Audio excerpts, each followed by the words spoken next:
Today we're going to be reading the story The Dot by Peter Reynolds. This is a story about a little girl, Vashti, who was having not such a good time in art class, but then she soon learns that she's an artist. Art class was over, but Vashti sat glued to her chair. Her paper was empty. Oh no, she didn't make anything. Vashti's teacher leaned over the blank paper. "Ah, a polar bear in a snowstorm," she said. "Very funny," said Vashti. "I just can't draw." Our teacher said a polar bear in a snowstorm because it's white on white. You wouldn't see anything. Her teacher smiled. "Just make a mark and see where it takes you." Vashti grabbed a marker and gave the paper a good, strong jab. "There!" Oh, she's really angry. Her teacher picked up the paper and studied it carefully. She pushed the paper towards Vashti and quietly said, "Now sign it." Artists sign their work. Vashti thought for a moment, "Well, maybe I can't draw, but I can sign my name." The next week, Vashti walked into art class. She was surprised to see what was hanging above her teacher's desk. It was the little dot she had drawn, her dot, all framed in swirly gold. I bet that made Vashti feel very special, that her art was framed in swirly gold.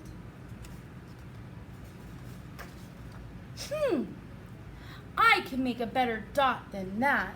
She opened her never-before-used set of watercolors and set to work. Vashti painted and painted. A red dot, a purple dot, a yellow dot, a blue dot. The blue mixed with the yellow, she discovered that she could make a green dot. Vashti kept experimenting. Lots of little dots in many colors.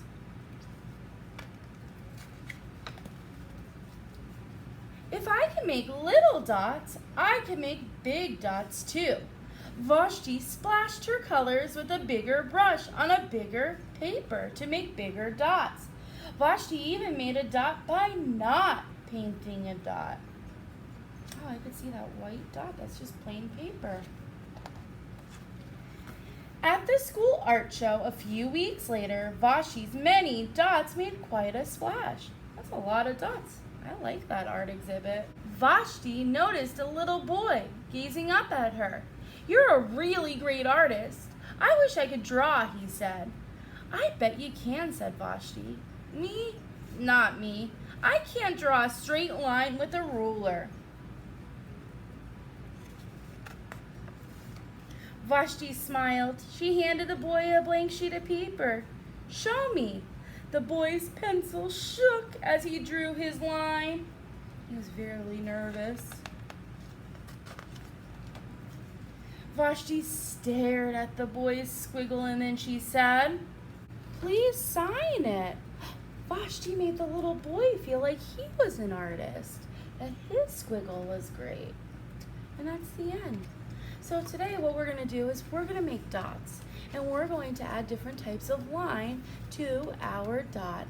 And then at the end, you're going to sign it because you're all artists.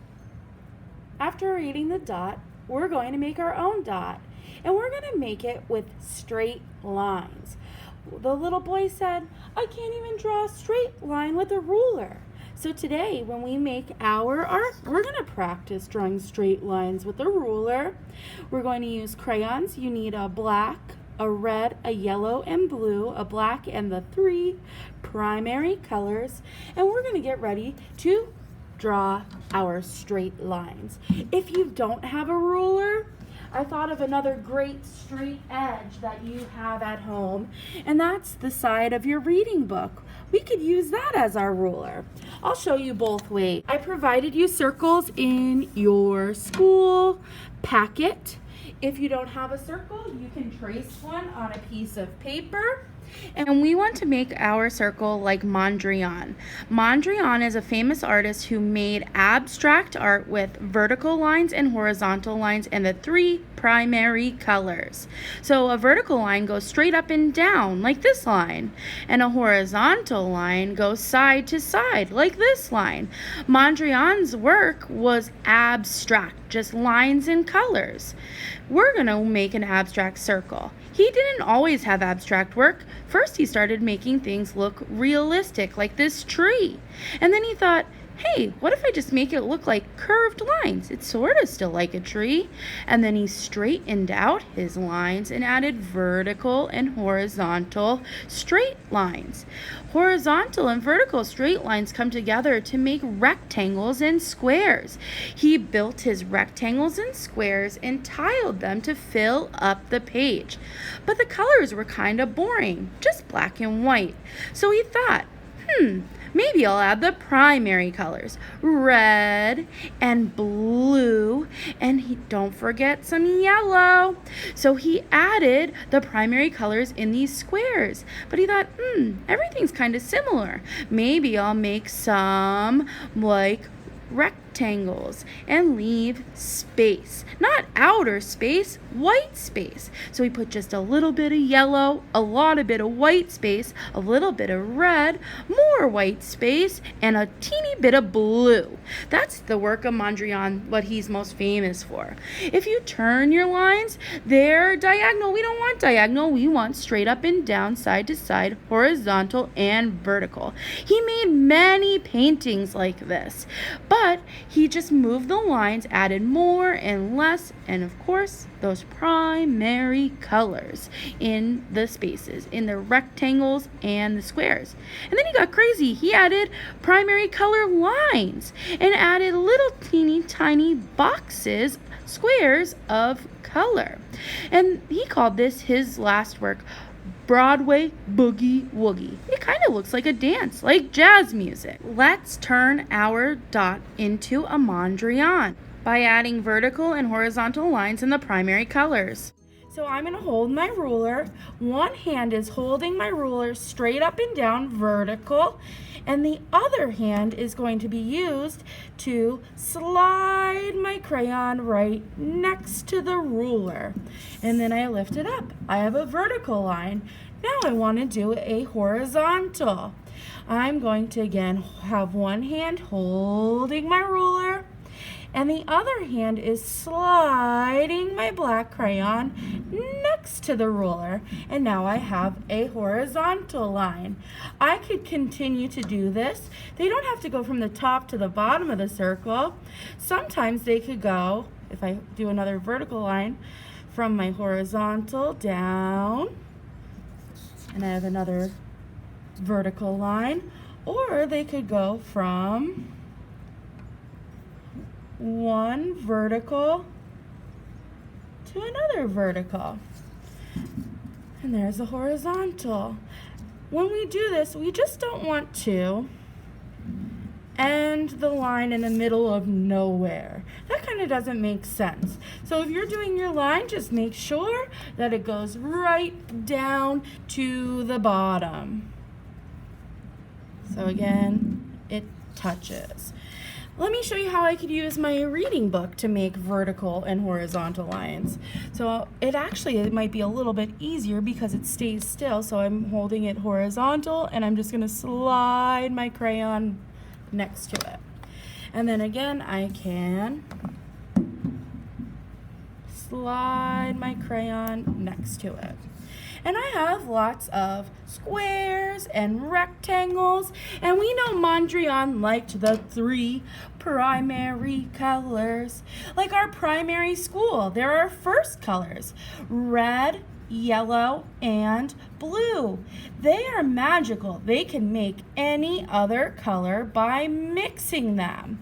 So I'm going to color like a first grade student, and I'm going around the outside, so I make sure I stay in the lines of my square, and I'm going up and down, up and down, up and down, up and down. One step, up and down, up and down, up and down, 2 steps. Up and down, 3 steps. That's really nice and neat, and it's filled in. Let me show you how we don't want to do it. That's messy. It's not in one direction, and it's not filling the space. So when I go with my yellow, I'm going to go around the outside. Make sure I stay in those lines. And then up and down, up and down, up and down, up and down, up and down, up and down. We're moving our crayon in one direction.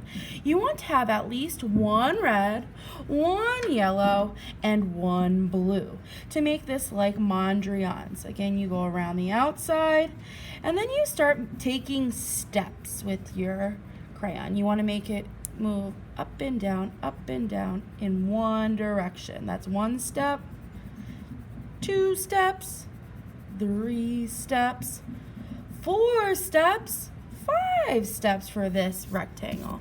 Now, I could stop here and leave some white space, and this would be like a Mondrian. Or I could keep repeating. As long as I have 1 red, 1 yellow, 1 blue, that could be simple and done. Or I can keep working and keep adding more primary colors to my dot.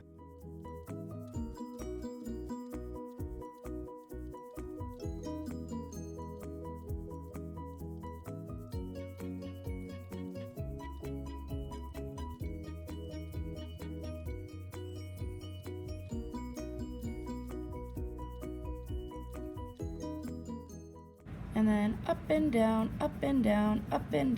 1 step, up and down, 2 steps, up and down, 3 steps.